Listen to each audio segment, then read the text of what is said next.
Hi, Greg.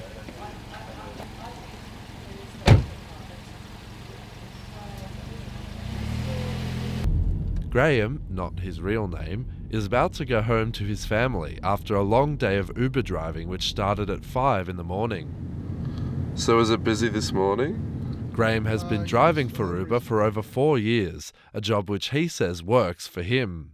Graham is happy with his working conditions with Uber, who treat him as a self-employed independent contractor and not as an employee. I don't feel like I'm a contractor. I definitely don't feel like an employee. And I don't think they're my employer. But not everyone sees it in the same way as Graham.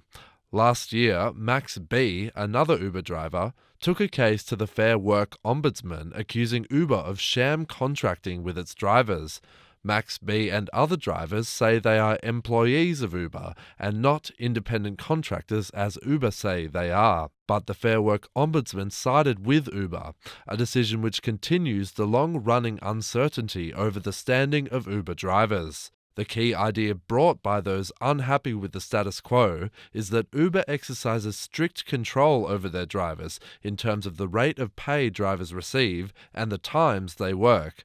But driver Graham has a differing view. I think there's a little bit of control in the agreement that you have to agree to get online. You always feel a bit like when there's an update that they've got you a bit, like if you don't say yes then you're not going to work. So in that regard, yes, but otherwise I would say no, because I can work whenever I want, really. I feel like I'm self-employed according to the tax office, and that's how I like it. The balance between the control of Uber and the freedom of drivers is the central issue facing the gig economy company here in Australia and around the world. It is an issue that has brought into serious question the strength of industrial relations laws globally and the ability of nation states to respond to disruptive technologies like ride-sharing apps. Those researching solutions to these problems also find the balance nearly impossible. Alex Veen from the University of Sydney sees merit in both sides of the argument. To an extent, it's understandable that the platforms want to execute a considerable level of influence about how the work is performed, because they're trying to deliver relatively standardized services to consumers. But as a result, there are serious constraints on the level of influence that workers have about their work.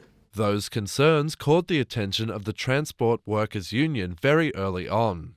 The Transport Workers Union think that the idea that Uber drivers have complete flexibility over their working conditions is a convenient excuse for Uber to exercise control over their drivers. Transport Workers Union Communications Director Judith Crosby says that Uber holds all the power over their drivers when it comes to their conditions. We have been in contact with a number of Uber drivers who've been attacked physically, sexually assaulted, and essentially what they are faced with the next day is turn up to work and get paid, or take time off, deal with your injuries or your trauma and not get paid. So actually the power relationship is very, very one-sided.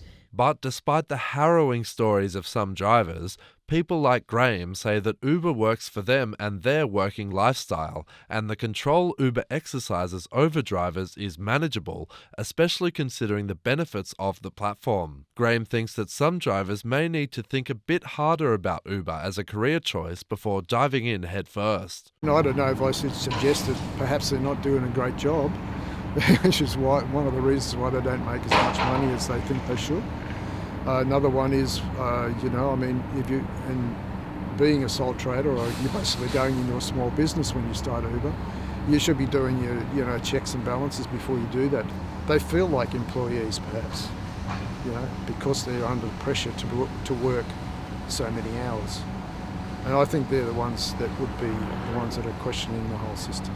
With the status quo to remain for now, advocates like the Transport Workers Union will not sit tight, despite the wishes of drivers like Graham.